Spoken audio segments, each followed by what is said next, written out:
আমার সামনে যিনি দাঁড়িয়ে আছেন স্নেহাশিস চক্রবর্তী, সন্তোষ ট্রফি জয়ী দলের ক্যাপ্টেন। শুধু তাই নয়, সব ক্লাবেই চুটিয়ে খেলেছেন, মোহনবাগান জনতার হৃদয়ে থেকে যাবেন। আজকে লিস্টন মনবীরের কথা আমরা বারবার বলি, মানসদা বিদেশদার কথা তারা হয়তো মনে করাচ্ছেন, কিন্তু এই রহিম নবীম, স্নেহাশিস চক্রবর্তীরাও কিন্তু দুর্দান্ত খেলেছিলেন সবুজ মেরুন জার্সি গায়ে, সেই প্রান্তিক হাফ। স্নেহাশিস, এই মুহূর্তে তোমাকে তো ময়দানে দেখা যায় না সেভাবে, কি করছো? খেলাধুলার সাথেই জড়িত আছি, অফিস খেলাগুলো খেলি, মেট্রো রেলে চাকরি করি, পাড়াতে যত বাচ্চা আছে ওদের সাথেই সময়টা কাটাই, ফ্রি সময়টা ওদের সাথেই খেলাধুলাই করি। পাড়া মানে কোন জায়গাটা? এখনো কোচিং লাইসেন্সে আমি আসিনি। আসছো না কেন? আসছি না, একটু সময়েরও একটু অভাব আছে, যেহেতু অফিসে একটা জায়গায় পৌঁছে গেছি বলে একটা সময়ের অসুবিধা আছে। আর প্রিয় ক্লাব মোহনবাগান এখানে ডেকেছে অনেকদিন পর, তাই জন্য এসছি। এটা আমার মানে ব্যক্তিগত ভালো লাগার ক্লাব। একটা সময় অনেক কিছু হয়েছিল, আলোচনার কেন্দ্রবিন্দুতে ছিলেন উৎপল গাঙ্গুলির আমলে স্নেহাশিস চক্রবর্তীর সই, বিশেষজ্ঞ ডাকতে হয়েছিল যে সইটা কেন, সেই কথাগুলো মনে পড়ে? মনে পড়ে, সৎ ছিলাম আমি আগেই, তখন আমি মোহনবাগানে সই করে ফেলেছিলাম, আমি সৎ ছিলাম তাই আমি খেলতে পেরেছি মোহনবাগানে। এই যে লিস্টন মনবীর, এই যে দুজনের উইং প্লে নিয়ে এত কথা হচ্ছে এবং বিষ্ণু বলে ছেলেটা উঠে এসেছে, তুমি যেহেতু উইংয়ের প্লেয়ার, এদের কি বলবে? দেখো, এরা সত্যি কোয়ালিটি প্লেয়ার, যে তিনজনের নাম বললে এবং উইঙ্গারদের মধ্যে সত্যি কোয়ালিটি প্লেয়ার। এদের মধ্যে সেই পোটেনশিয়ালিটি আছে যে কোনো টিমকে ওরা একা জিতিয়ে দিচ্ছে। সত্যি খুব ভালো উইঙ্গার, খুব সত্যি ভালো উইঙ্গার।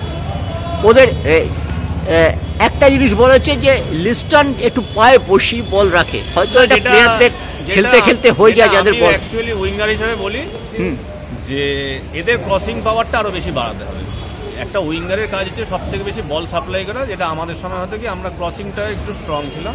আমার মনে হয় এদের ক্রসিংটা অনেকটা স্ট্রং করতে হবে। বাদবাকি এরা অনেক বড় প্লেয়ার, বড় মাপের প্লেয়ার, যে কোনো ম্যাচে। তুমি বলছো যে ক্রসিংটা ঠিক মতো বলটা ডেলিভার করতে পারলে এরা আরো বেশি এফেক্টিভ হবে? আরো বেশি, এরা এমনি এফেক্টিভ, কিন্তু এরা যদি ক্রসিংটাকে আরো বেশি করতে, মানে এরা হচ্ছে টিমের অ্যাকচুয়ালি ভিড়ে, এরা যে কোনো সময় ম্যাচ বদলে পারে, কিন্তু অ্যাকচুয়ালি ক্রসিংটা ভালো করলে টিমটা আরো বেনিফিট পাবে। তার জন্য মানে দাদা হিসেবে কি টিপস দেবে?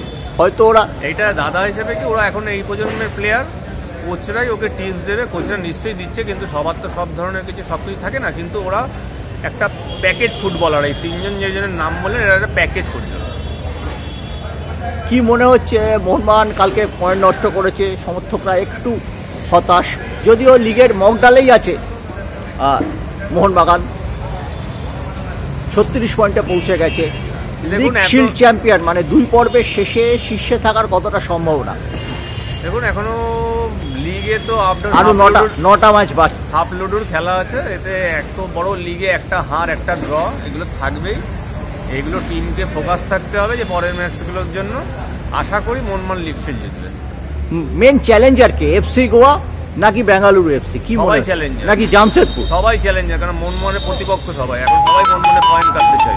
তোমারই প্রায় সমসাময়িক খেলোয়াড় আমাদের খালিদ জামিল, তার টিম কিন্তু ভালো খেলছে, জামশেদপুর এফসি, কি বলবে? খালিদ জামিল আমাদের অনেক সিনিয়র প্লেয়ার, কিছুদিন খেলেছো তোমরা, যেহেতু স্প্যান তোমারও বেশি ছিল, খালিদেরও বেশি ছিল, তো খালিদ জামিল ভালো, নিশ্চয়ই ভালো, টিমকে ভালো মোটিভেশন দিচ্ছে, ভালো একটা শেপে রেখেছে, সেই জন্য ভালো খেলছে। ইস্ট বেঙ্গলের যে দুর্দশা সেটা দেখে যে বটম ফোরেই ঘোরাফেরা করছে মেহামেডানেরও, তাই এটা কতটা কষ্ট দেয় তোমাকে?